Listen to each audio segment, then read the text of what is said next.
신약성경 5페이지 4장 12절부터 25절까지 합독하겠습니다. 예수께서 요한이 잡혔음을 들으시고 갈릴리로 물러가셨다가 나사렛을 떠나 스불론과 납달리 지경 해변에 있는 가버나움에 가서 사시니 이는 선지자 이사야를 통하여 하신 말씀을 이루려 하심이라. 일러스되 스불론 땅과 납달리 땅과 요단강 저편 해변길과 이방의 갈릴리여, 흑암에 앉은 백성이 큰 빛을 보았고 사망의 땅과 그늘에 앉은 자들에게 빛이 비쳤도다 하였느니라. 이때부터 예수께서 비로소 전파하여 이르시되 회개하라, 천국이 가까웠느니라 하시더라. 갈릴리 해변에 다니시다가 두 형제 곧 베드로라 하는 시몬과 그의 형제 안드레가 바다에 금을 던지는 것을 보시니 그들은 어부라. 말씀하시되 나를 따라오라. 내가 너희를 사람을 낚는 어부가 되게 하리라 하시니 그들이 곧 그물을 버려두고 예수를 따르니라. 거기서 더 가시다가 다른 두 형제 곧 세베대의 아들 야고보와 그의 형제 요한이 그의 아버지 세베대와 함께 배에서 금을 깃는 것을 보시고 부르시니 그들이 곧 배와 아버지를 버려두고 예수를 따르니라. 예수께서 온 갈릴리에 두루 다니사 그들의 회당에서 가르치시며 천국 복음을 전파하시며 백성 중에 모든 병과 모든 약한 것을 고치시니 그의 소문이 온 수려에 퍼진지라. 사람들이 모든 앓는 자, 곧 각종 병에 걸려서 고통당하는 자, 귀신 들린 자, 간질하는 자, 중풍병자들을 데려오니 그들을 고치시더라. 갈릴리와 데가볼리와 예루살렘과 유대와 요단강 건너편에서 수많은 무리가 따르니라. 아멘. 주님의 부르심. 여러분, 우리가 수요일 날 공부했던 책이 이제 지지난주에 끝났는데 일가 영성이라는 책입니다. 일가 영성이라는 책에 보면 주님이 부르시는 그 콜링에 대해서 네 가지로 구분해서 얘기를 합니다. 첫째는 믿음으로 구원을 받고 예수님과 더불어 하나가 되라는 하나님의 요청, 구원의 부르심이 있습니다. 콜링이 주님이 부르시는 콜링인데요. 로마서 8장 30절에 보면 미리 정하신 그들을 부르시고 이렇게 표현합니다. 부르신 그들을 또한 의롭다 하시고 의롭다 하신 그들을 또한 영화롭게 하셨느니라.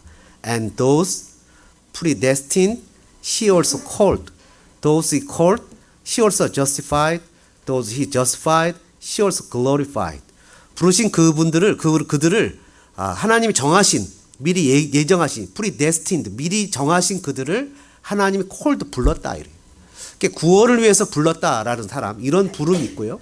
두 번째 부름은 온 세상을 향한 메시지를 선포하라고 부르신 것이 있어요. 다시 얘기하면 구원받은 백성을 한 번 더, 오늘 이제 좀 이따 얘기가 나오겠지만 베드로와 요한은 이미 한 번 만났던 사람인데 주님이 또 부르시는 장면이 나오거든요. 이미 주님 앞에서 구원받은, 셀베이션을 받은 하나님이 구원하신 백성들을 또 부르시는 부름이 있어요. 베드로전서 2장 9절과 10절에 있죠. 그러나 너희는 택하신 족속이고 왕같은 제사장들이고 거룩한 나라요 그의 소유가 된 백성이니 이는 너희를 어두운 데서 불러내어 그의 귀한 빛에 들어가게 하신 이의 아름다운 덕을 선포하게 하려 하심이라.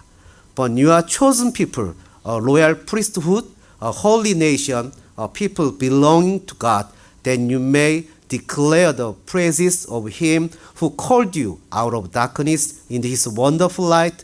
Once you were not a people, but you are the people of God. 이젠 하나님의 백성이다 이렇게 얘기를 하면서 우리 하나님 chosen people, 소유된 백성들을 불러서 하나님의 말씀을 declare하는, 내가 하나님의 사람이라는 것을 declare하도록 부르는 콜링이 있다는 거예요. 그러니까 첫 번째 콜링은 내가 죄인이었는데 예수님을 몰랐는데 예수님을 알도록 하신 부름이 있었고요. 구원받은 거죠. 두 번째는 예수님을 선포하라고, declare하라고 부르는 그런 부름이 있고, 또 세 번째 또 있습니다. 뭐냐면 개인적이 아니라 공동체적으로도 부르신 거 있어요. 고린도전서 1장 9절에 보니까 너희를 불러 그의 아들 예수 그리스도로 우리 주와 더불어 교제하게 하시는 이는 하나님은 미쁘시다. God who has called you into fellowship with his son Jesus Christ our Lord is faithful.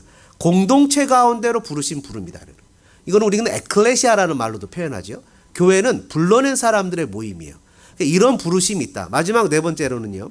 고린도전서 7장 17절에 보니까 이렇게 표현합니다. Nevertheless, each one should retain the place in life that the Lord assigned to him and to which God has called him. This is the rule I lay down in all the churches. 각각 사람들이 부르신 그대로 행하게 하는, 다시 얘기하면 어떤 사람은 건축가로 부름을 받았고, 어떤 사람은 주방장으로 부름을 받았고, 어떤 사람은 또 여러 가지 자기의 직업으로 부름을 받은 그 직업 속에서 그리스도를 나타내도록 부름을 받았다는 거예요. 쉽게 얘기하면 직업 선교사 비슷한 거죠. 그리고 어떤 교회에 가면 저 뒤에 팻말이 이렇게 써 있대요. 딱 나갈 때 읽어볼 수 있도록 이제는 선교지로 이렇게 써 있대요. 그러니까 우리의 삶 속에서 나타나는 삶의 모습들이 선교지다라는 얘기가 되겠죠. 여러 가지 주님의 부르심이 있는데요.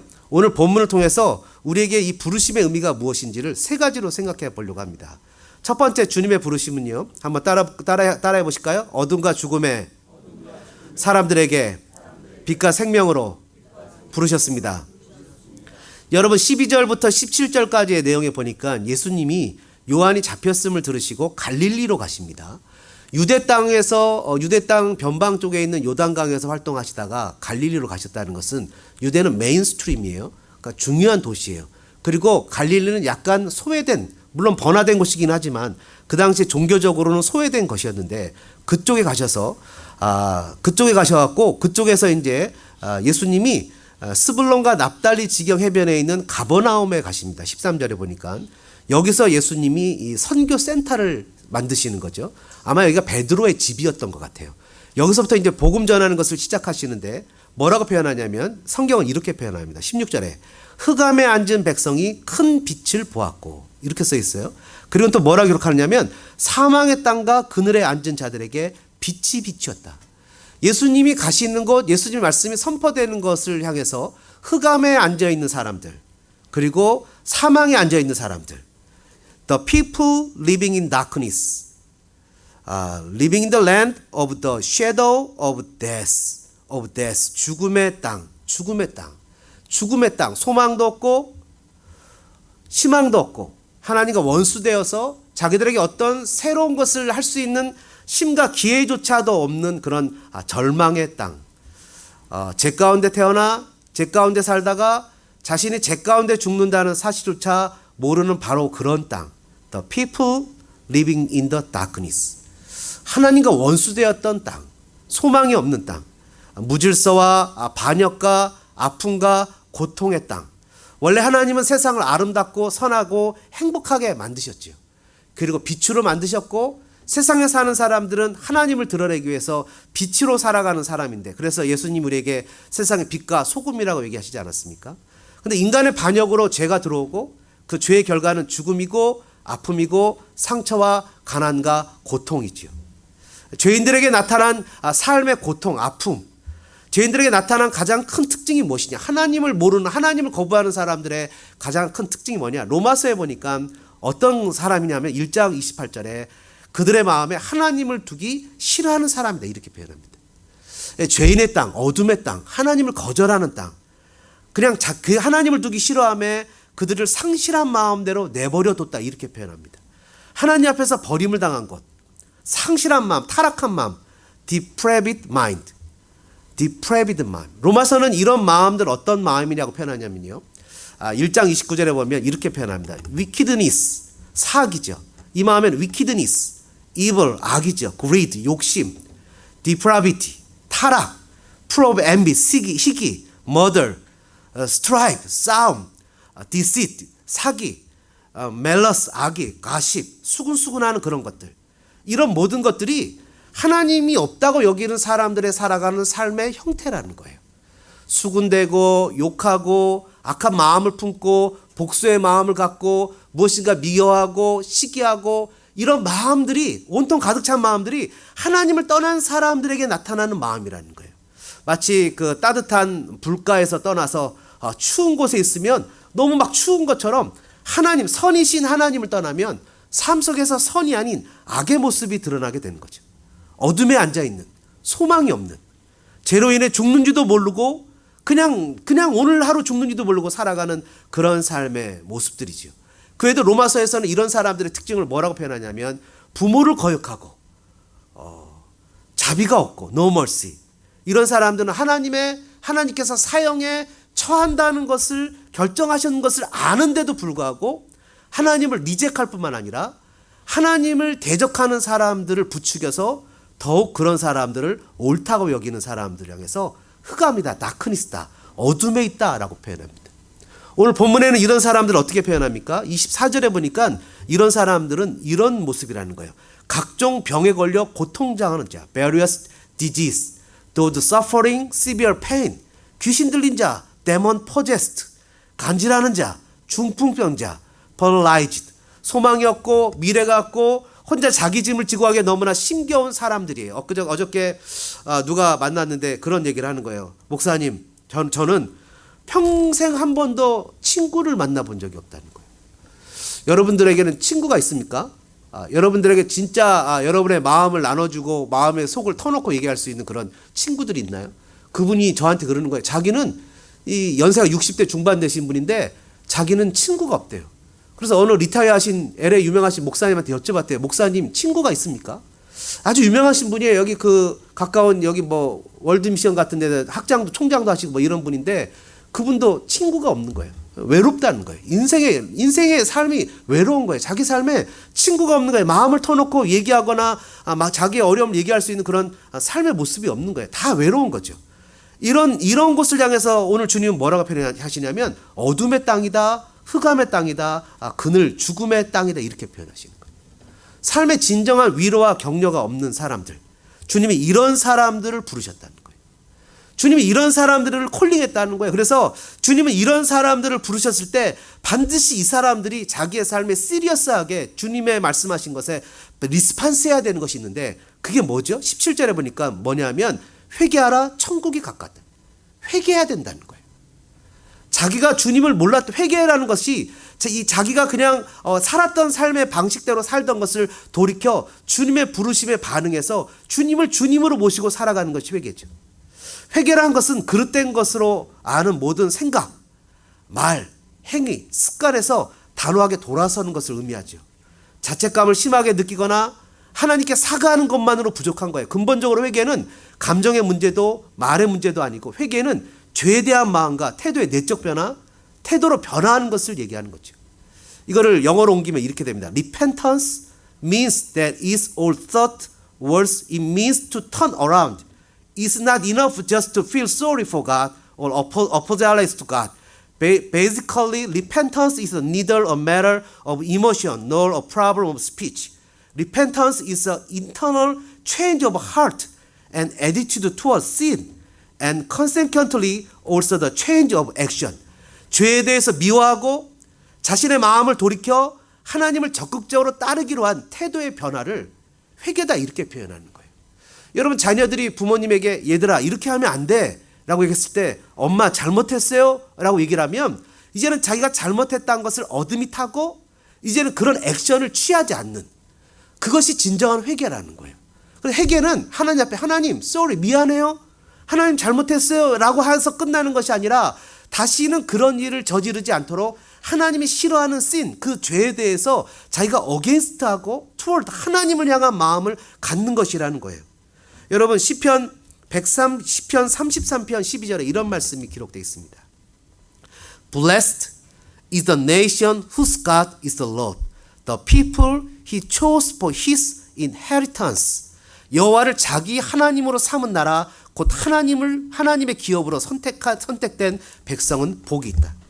다시 얘기하면 이 땅에 살아가는 삶의 축복을 누리는 유일한 방법은 하나님과의 관계를 바르게 해결할 때 가능하다는 거예요. 그게 바르게 해결할 수 있는 유일한 웨이는 뭐냐면 repentance, 회개라는 거예요. 회개하지 않으면 하나님과의 관계가 세팅되지 않는 거예요. 그렇기 때문에 내가 하나님 죄송해요 라고 얘기하는 것으로 not enough, sorry라고 얘기하는 것이 그냥 not enough, apologize, not enough. 이것은 자신의 애티튜드가 바뀌어야 된다는 거예요. 삶의 모습이 하나님 앞에서 완전히 바뀌어야 되는 것이 진정한 삶의 회개라는 거예요. 여러분 오늘 우리가 찬양팀이 이 뒤에 옆에 계신 두 분은 잘하는 분입니다. 이분들이 거의 뭐 메트로놈하고 같은 분들이에요. 이분들한테 늘 죄송한 건 저는 박자를 잘 틀리는 사람입니다.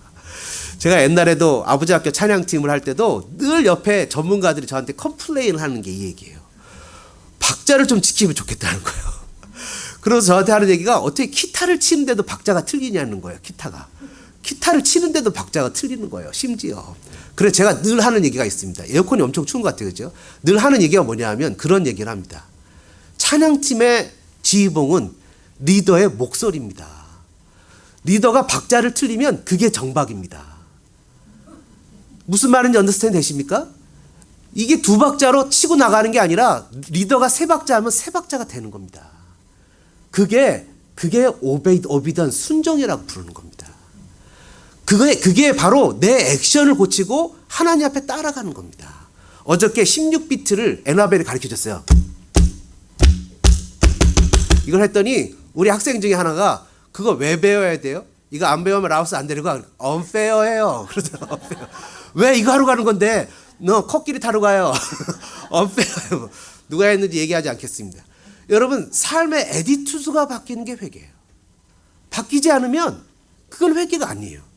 주님, 제가 정말 일주일 동안 이렇게 살지 못한 건 죄송해요 라고 끝나고 다시 또 그 자리로 돌아간 건 죄송합니다 이런 표현했어. 걔가 토했던 것을 삼키는 거와 마찬가지예요. 그럼 복은 없어요.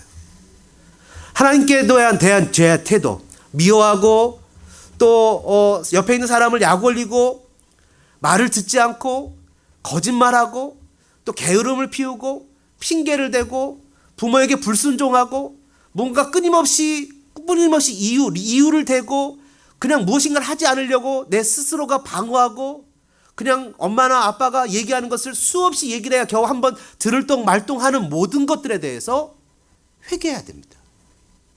그걸 고쳐야 됩니다. 여러분, 그런 사람 치고 성공한 사람 한 명도 못 봤습니다. 부모님에 대해서 학생들 눈 똑바로 뜨고 잘 들으세요. 부모님에 하라 이뻐요. 부모님에게 대해서 순종할 줄 아는 사람을 하나님이 블레싱 하십니다. 엄마는 몰라. 엄마가 학교를 뭘 알아. 엄마가 학교를 다녀보지도 않았는데. 다녀보지 않았어도 수없는 삶을 경험했기 때문에 better than you. Really better than you. 엄마나 아빠나 교회에서 목사님이나 선생님이 여러분들한테 해주는 얘기는 여러분들을 그냥 나쁘게 망치려고 하는 얘기가 아니라 여러분들을 위해서 하는 얘기입니다. 그러면 trust your parents. 부모님을 신뢰하고 부모님의 말을 따라갈 줄 아는 사람이 하나님이 블레싱하는 사람입니다. 하나님도 똑같아요. 하나님 우리에게 주시는 성경 말씀에 대해서 주님의 말씀에 대해서 회개할 줄 알고 그것을 따라갈 줄 아는 사람이 하나님의 복을 누릴 수 있는 사람입니다. 회개하지 않으면 어떻게 됩니까? 영원한 지옥 형벌에 떨어지게 됩니다. 고통을 받게 되고 불행을 겪게 됩니다. 주님이 그런 어둠에 앉아있는 우리를 부르셨습니다. 주님의 콜링에는 반드시 적극적이며 철저한 응답이 필요한데 그것은 회개입니다. 사랑하는 여러분, 저와 여러분이 잘못된 행실에서 회개해서 주님 앞에 복받는 아름다운 부르심에 반응하는 존재들 되어주시기를 주님의 이름으로 축복합니다. 두 번째는요, 18절부터 22절까지입니다. 예수님이 갈릴리 해변에 다니시다가 두 형제 곧 베드로라는 시몬과 형제 안드레가 금을 던지는 것을 보셨습니다. 여러분, 이 베드로와 안드레 그리고 그 밑에 보면 야고보와 요한이 나옵니다. 예수님이 형제들을 주로 불렀어요. 근데 이 형제들을 지금 만나신 것은 이 베드로와 안드레를 만난 것은 지금이 퍼스트 타임이 아닙니다. 이게 세컨드 타임이에요. 요한복음에 보면 여러분 요단강에서 세례 요한이 회개해라 라고 집회를 할 때 요즘 말로 하면 강가 부흥 집회예요. 강가 부흥 회개 집회를 하고 있을 때 예수님이 지나가시는 것을 보고 세례 요한이 얘기합니다. Look, 봐라, 하나님의 죄를 지고 가는 어린 양이다 라고 얘기했을 때 안드레가 따라갑니다. 안드레가 따라갈 때 예수님이 안드레를 보고 이렇게 얘기합니다. 왜 나를 따라오시죠?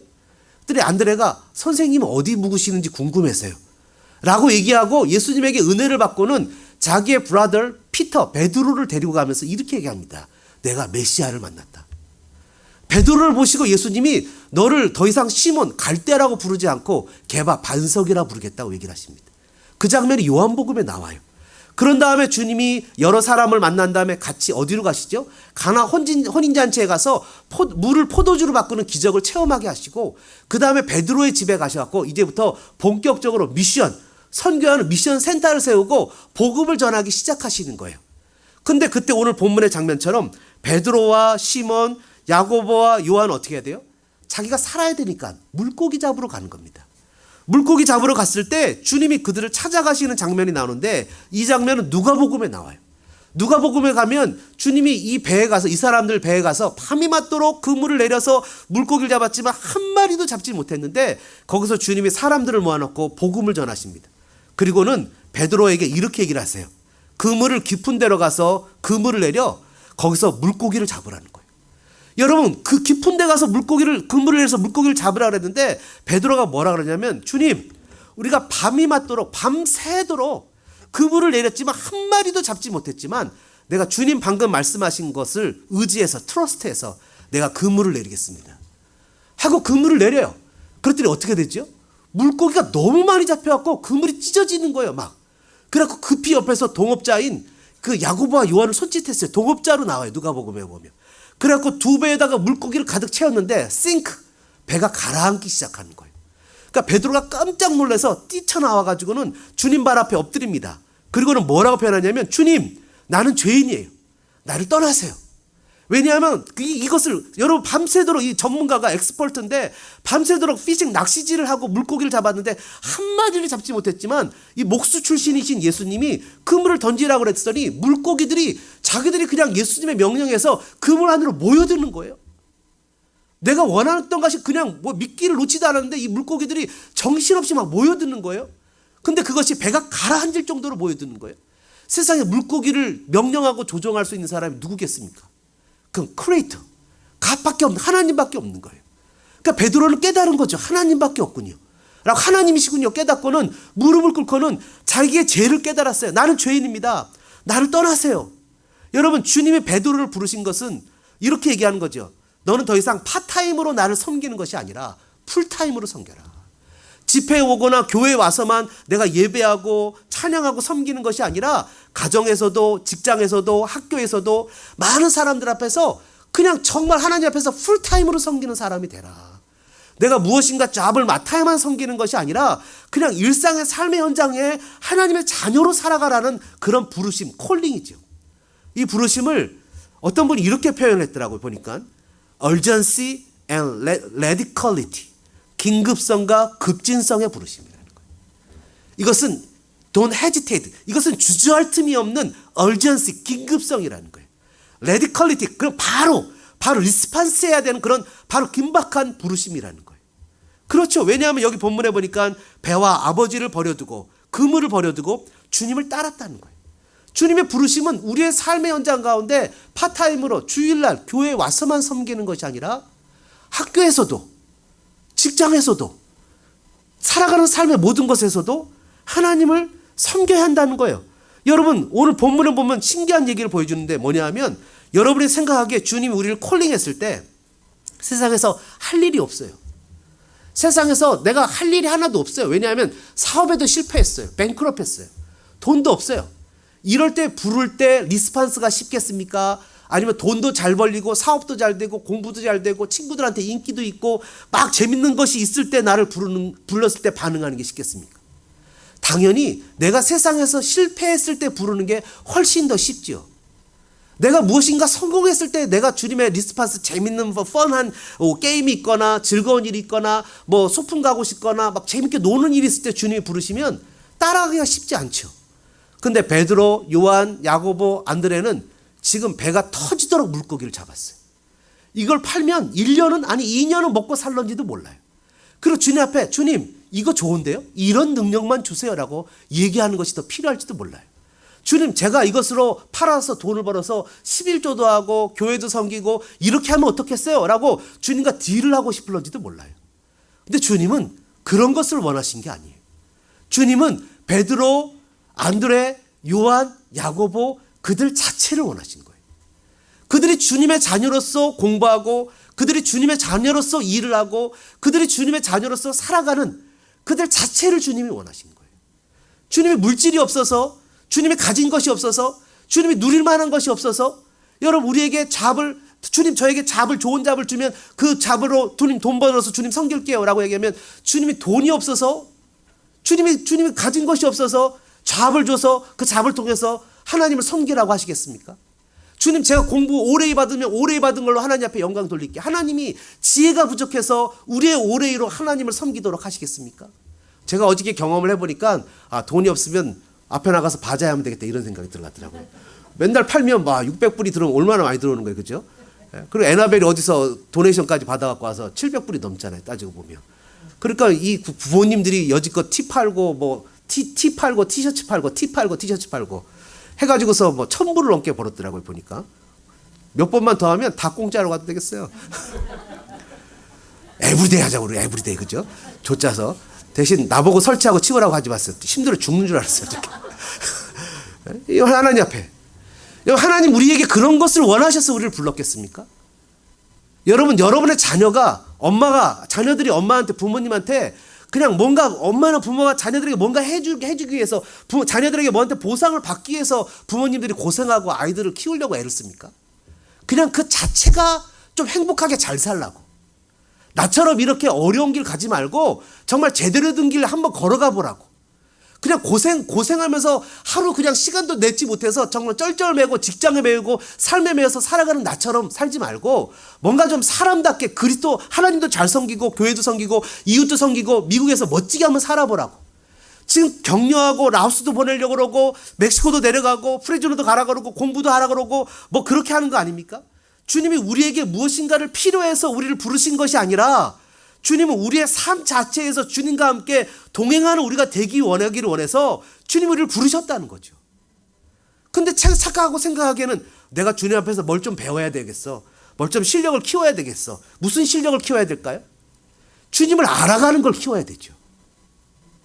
새벽에 이른 아침에 나와서 주님의 말씀을 묵상하면서 주님과 함께 동행하는 것이 무엇인지 고민해 보는 거죠. 주님, 세상 끝날까지 함께 하신다 그랬는데 그게 무슨 의미죠? 주님, 내가 이렇게 생활이 어렵고 형편이 어려운데 이 어려운 것은 나에게 무슨 의미가 있는 거죠, 주님? 주님, 우리 아이들이 정말 지질이 말도 안 듣는데 옛날에 나처럼 지질이 말도 안 듣는데 하나님 이것이 나에게 주시는 의미는 뭐죠? 라고 주님 앞에서 자꾸 물어봐야죠. 그럼 주님 응답하시잖아요. 야, 내가 너한테 필요한 건 물질이 아니야, 너야. 네가 나한테 다 주면 물질은 그냥 주는 거야. 애가 말을 안 듣니? 너도 나한테 말을 안 듣는데 네 애가 말 안 듣는 건 당연하지. 하나님 우리에게 깨달음을 주실 거 아니에요, 삶의 현장에. 여러분, 이러면서 주님이 우리에게 뭐라고 표현하십니까? 즉각적으로 사람들을 향한 주님의 부르심에 공통점이 있다는 거예요. 그건 뭐냐 하면 뭔가 자기의 삶에 최선을 다하는 사람들을 주님이 부르신다는 거예요. 신기하죠? 여러분, 밤이 맞도록 수고했다고 얘기를 하잖아요. 옳든 옳지 않든 주님 앞에서 12년 동안 혈류병을 앓았던 여인은 자기의 전 재산을 다 쓰는 한이 있어도 고쳐보겠다는 열심을 가지고 완전히 뱅크럽 했을 때 주님을 만났잖아요. 뭔가 인생에 있어서 베스트, 최고의 삶을 최고의 노력했을 때 주님을 만나게 되는 거예요. 그냥 막연하게 감나무에서 감 떨어지듯이 가만히 기다리다가 뭐가 되겠지, 살겠지. 이렇게 사는 사람들은 누구하고 똑같아요? 그 유대인들하고 똑같아요. 유대인들은 어떻게 살았습니까? 나는 유대인이니까. 나는 이미 하나님의 말씀을 맡은 자니까. 우리 예루살렘에 성전이 있으니까 나는 결코 망하지 않을 거야. 라고 하면서 살았던 사람인데 어떻게 되죠? 망하죠. 예수 믿는 사람도 사업 잘못하면 망하죠. 여러분, 예수 믿는 사람도 게을러서 누워있으면 망하죠. 여러분, 예수 믿는 사람도 비즈니스 잘 관리하지 않으면 직원들이 다 도적질 해가고 다 훔쳐가고 그냥 사업에 실패하기도 하죠. 어떤 분이 저한테 이래요. 목사님 성도들 제대로 잘 얘기해 줘야 됩니다. 왜냐하면 어떤 분이 그냥 식당을 기가 막히게 차렸대요. 여기 LA에서 한 30, 40분 떨어진 곳에. 그래갖고 그 식당을 차려갖고 교회 가서 목사님이 그 식당이 고깃집인데 술을 안 팔기로 했대요. 그래갖고 목사님이 당신 의인이라고 막 대단한 의인이라고 막 이랬대요. 그래갖고 막 칭찬도 하고 다 이랬대요. 그런데 3년이 안 가서 망했대요. 그러면서 하는 얘기가 뭐냐면 술을 안 팔아서 망했대요. 술을 안 팔아서 망했겠습니까? 술을 안 팔면 다른 걸 더 열심히 해야죠. 팔 수 있도록. 메뉴를 만들거나 노력을 해야죠. 여러분, 11조를 하면 돈이 줄죠, 당연히. 여러분, 주일날 공부 안 하고 교회 와서 이렇게 시간을 보내면 공부할 절대 시간을 뺏기죠. 그럼 어떻게 살아야겠습니까? 더 열심히 살아야죠. 그래 하나님이 더 복을 주시고 은혜를 주시죠. 하나님이 대충 살아도 복 주실 거라는 생각은 성경 어디에 써 있습니까? 안 써 있잖아요. 성경에 뭐라 그랬어요? 심지어 게으른 자여 개미에게 가서 배우라고 얘기를 하잖아요. 공부 열심히 하지 않고 하나님 저는요 공부 열심히 않고 프레즈노도 가고 라오스도 가고 다 갈게요. 그러면 성적 잘 받게 해주세요. 성적 잘 안 나오죠. 어떻게 성적이 나오겠어요? 여러분 열심히 비즈니스 안 하면 어떻게 돈을 벌겠어요? 뛰어야죠. 악착같이. 그래야 돈을 벌죠. 새벽이건 밤이건 기도하면서 부르짖으면서 뛰어야지요. 그래서 이것이 뭐라고요? 얼전시하다고요. 레디컬리티하다고요. 그냥 우리가 살아가는 삶이 주님의 부르심에 대해서 그냥 넉넉고 얼레얼레 쫓아가는 삶이 아니라 주님 앞에 정신 바짝 차리고 주님을 힘있게 쫓아가는 삶이 돼야 된다고요. 이런 삶은 어떤 삶입니까? 그것은 내려놓는 삶이에요. 뭘 내려놨어요? 배를 내려놨어요. 그리고 뭘 내려놨습니까? 그물을 내려놨어요.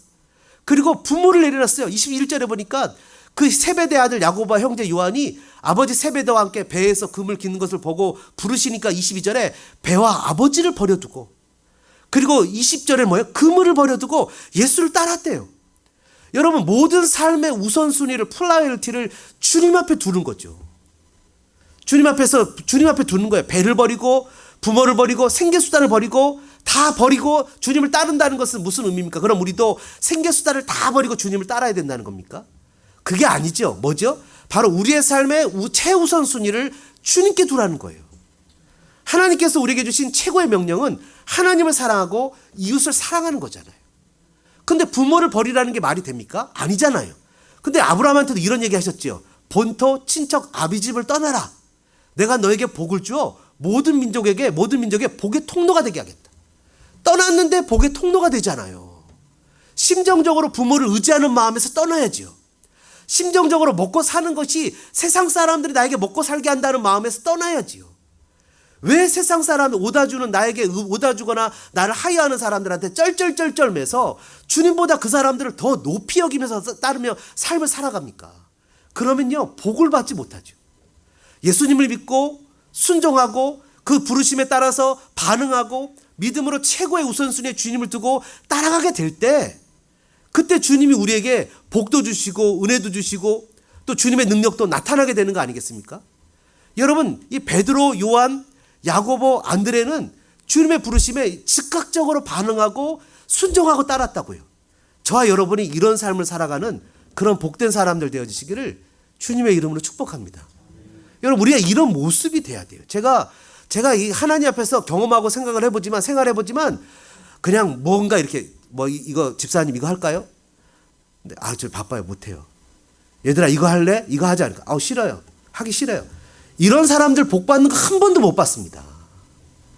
여러분 생각해 보십시오. 여러분 자녀들이 집에서 여러분들 시킬 때 여러분들이 자녀들이 거절하거나 노하거나 뭐 이렇게 언페어하다고 이렇게 얘기를 하면 자녀들이 어떻게 됩니까? 매를 부르지 복을 부릅니까?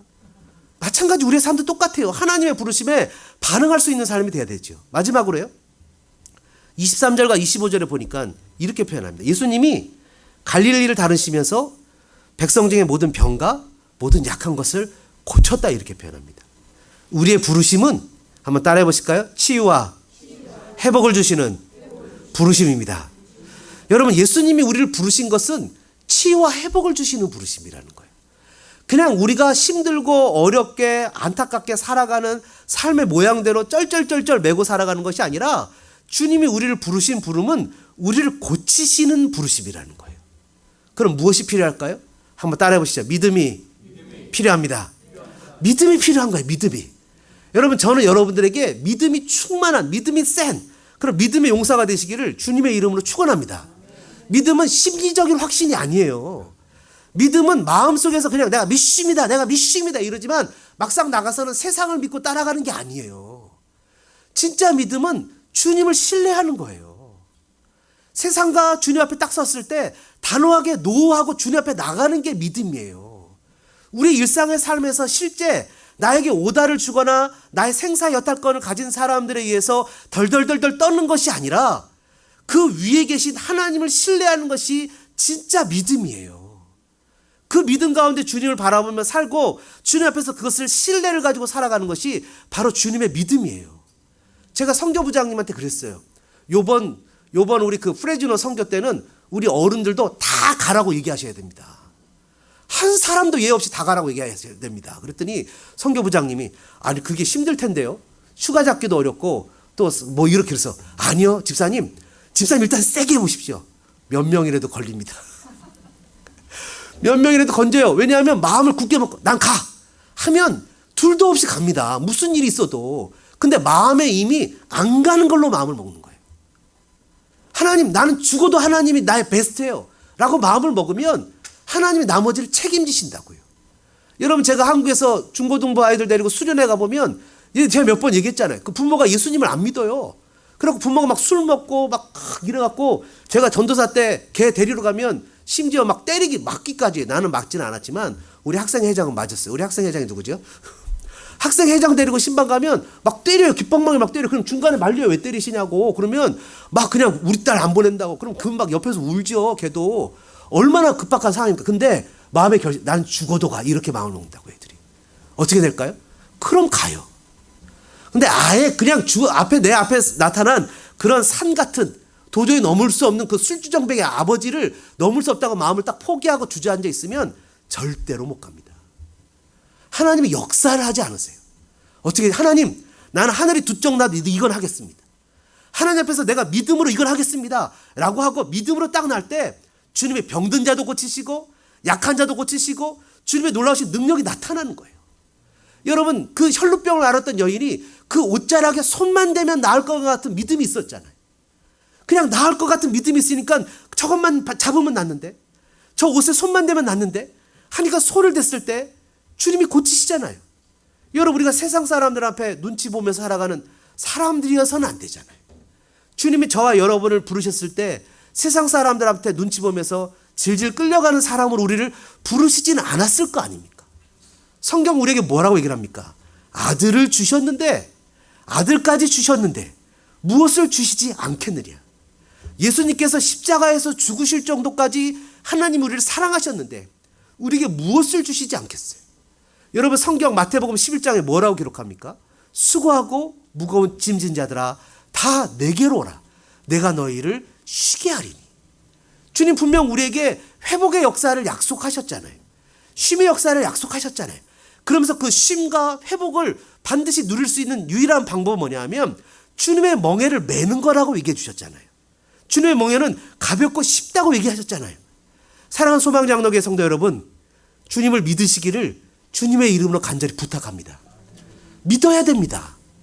믿음이 없이는 기적이 나타나지 않아요. 주님을 신뢰해야 됩니다. 여러분, 주님을 믿지 못하면, 주님을 따르지 못하면 삶의 기적이 나타나지 않습니다. 오늘 주님이 부르시는 부름을 기억하시고 우리의 삶의 현장 가운데 주님의 부름에 반응해서 주님이 우리를 향해서 예배해 두신 아름다운 귀한 복들을 누리시는 저와 여러분들 되어주시기를 주님의 이름으로 축복합니다. 우리 말씀 생각하시면서 같이 한번 찬양할까요? 하나님은 너를 만드신 분, 너를 가장 많이 알고 계신 분,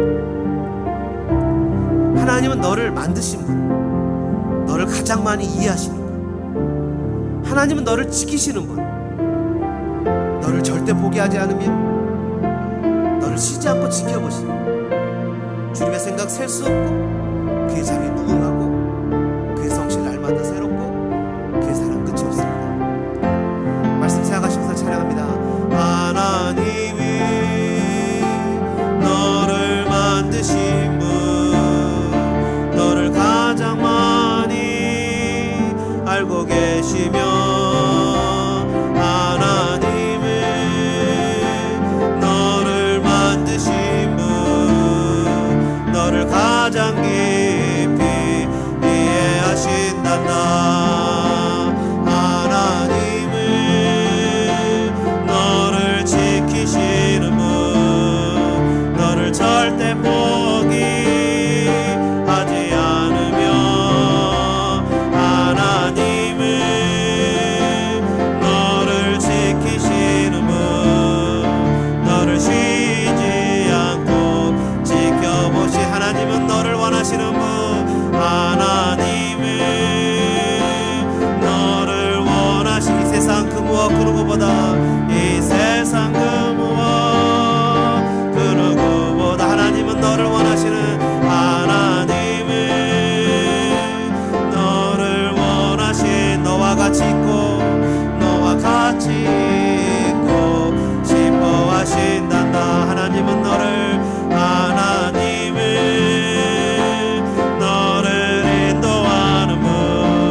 주시 날마다 새롭고 그의 사랑 끝이 없단다. 같이 한번 기도하겠습니다.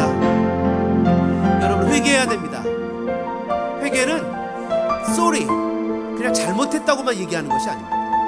우리의 애티튜드를 바꾸는 겁니다. 남을 미워하고 말을 듣지 않고 핑계하고 레이지하고 게으르고 나태하고 가십하고 그런 모든 것들을 회개하는 겁니다. 그래서 죄에 대해서 어게인스트하고 toward God, 하나님을 향하는 겁니다. 그리고 믿음을 가져야 됩니다. 우리가 파타임이 아니라 풀타임으로 우리의 주어진 삶의 현장에서 주님을 섬겨야 됩니다. 나 때문에 교회를 나와야 됩니다. 내가 다니는 교회에 오고 싶은 마음이 생겨야 됩니다. 더 노력해야 됩니다. 더 주님을 드러내는 삶의 모습이 돼야 됩니다. 믿음을 가지고 신뢰하고 주님을 따를 때 반드시 우리의 삶에 주님 책임지시는 귀한 복을 주실 것입니다. 시간에 마음 말씀 생각하시면서 2, 3분 정도 여러분 목소리가 여러분 귀에 들릴 정도로 손이 내서 함께 기도하는 시간을 갖겠습니다. 사랑하는 은혜가 충만하시게 하나님 아버지 감사합니다. 저희들 이 땅을 살면서 정말 하나님의 자녀로 살아가기를 하나님 그 감에 앉은 백성들에게 주님 회개하라고 얘기하셨습니다. 저희들의 삶에 연약하고 부족한 것이 있습니다. 하나님, 우리에게 미움이 있습니다. 사랑할 줄 모릅니다. 격려할 줄 모릅니다. 품어줄 줄 모릅니다. 용서할 줄 모릅니다. 격려하며 일으키며 상대방의 아픔을 품어내서 격려와 함께 손을 잡고 믿음의 자리로 갈 줄 모릅니다.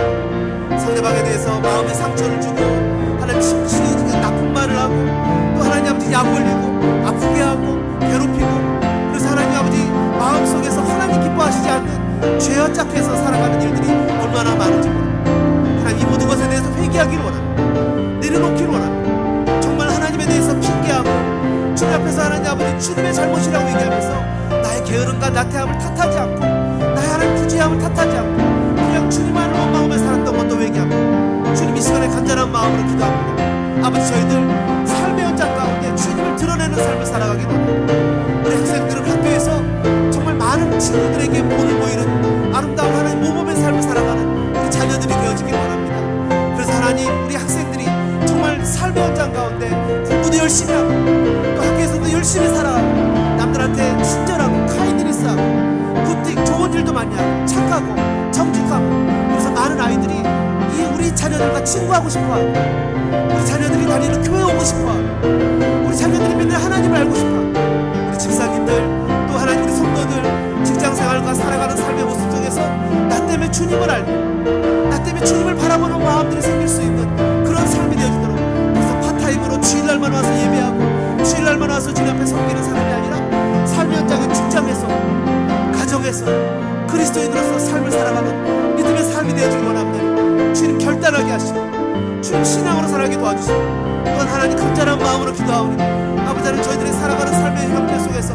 하나님을 바라보며 정말 주님 앞에서 신앙으로 살아가겠다 믿음으로 살아가겠다 주님 저희들 온전한 믿음 주시고 하나님 저희들에게 성령 충만을 허락하셔서 주님의 말씀으로 믿음으로 결단하여 이 땅을 살아가는 믿음의 사람들 되게 도와주시옵소서. 그래서 하나님 주님 정말 이민의 삶이 하나님 앞에 영광을 돌리는 복된 삶이 되어지도록 인도하시옵소서.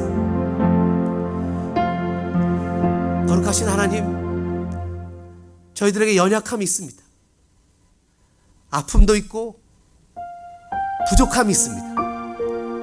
정말 주님을 믿고 의지하고 신뢰하고 싶지만 때로는 나도 모르게 주저앉아 버릴 때도 있습니다. 하나님을 믿고 따라가야 된다는 것을 알면서도 그러지 못할 때도 있습니다. 형제에 대해서 미운 말, 나쁜 말, 그런 하나님 그런 여러 가지 말 하지 말아야 되는 것을 알면서도 마음에서 미움이 나올 때도 있고 또 여러 가지 속상한 말이 나올 때가 있습니다. 또한 살아가면서 하나님을 신뢰하고 의지해야 되는데 그러지 못할 때도 있습니다. 주님 이런 모든 것들 주님 앞에 회개합니다. 하오니 주님 성령님 이 시간에 우리들 가운데 오셔서 우리를 도와주시옵소서. 내 힘으로 결코 살 수 없는 이 삶의 현장 가운데 우리들의 마음에 믿음을 주시고 용기를 주시옵소서. 그래서 주님 의지하여 주어진 삶을 살아내도록 인도하여 주시옵소서. 하나님 이 땅을 열심히 살아갈 수 있는 힘을 주시옵소서. 용기를 주시고 능력을 주시고 하나님 마음을 만지셔서 더욱더 신실하게 주님을 신뢰하며 믿음으로 살아갈 수 있도록 도와주옵소서. 때로는 좌절하고 주저앉고 넘어질지라도 다시 한번 일어나 주님을 따르는 아름다운 믿음의 마음들을 우리 모두에게 허락해 주옵소서. 하나님은 너를 만드신 분, 너를 가장 많이 알고 계시며, 하나님은 너를 만드신 분, 너를 가장 깊이 이해하신단다.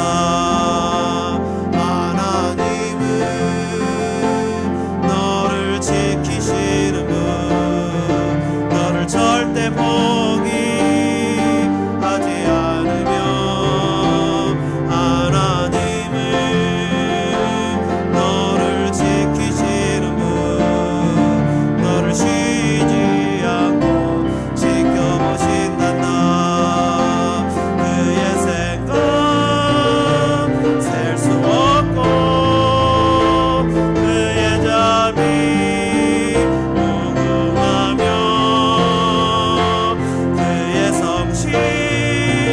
날마다 새롭고 그의 사랑 끝이 없단다. 하나님은 너를 원하시는 분, 이 세상 그 무엇 그 누구보다 하나님은 나를 원하신 나와 같이 있고 싶어하신단다. 하나님은 나를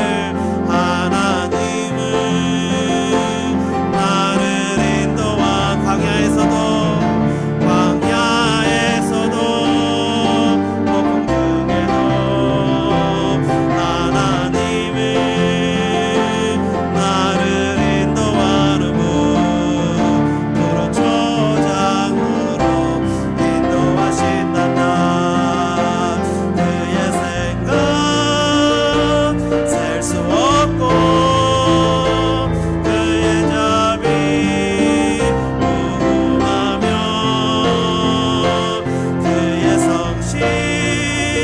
날마다 새롭고 그의 사랑 끝이 없단다. 이제는 억만 죄악에서 우리를 구원해 주신 구주 예수 그리스도의 은혜와 하나님 우리 아버지의 무한하신 사랑하심과 성령님의 감동 감화 교통 역사하심이 이 시간 믿음으로 반응하여 풀타임으로 주님을 섬기며 따르기로 작정하고 이 땅에서 날마다 회개하고 부족하고 연약하지만 다시 한번 주를 붙잡고 또 넘어지면 다시 한번 주를 붙잡고 힘있게 주님의 백성으로 살기로 다짐하는 사랑하는 성도들 머리머리 위에, 다짐의 삶 위에, 우리 어린 자녀들 위에 이제로부터 영원토록 함께 있을지어다.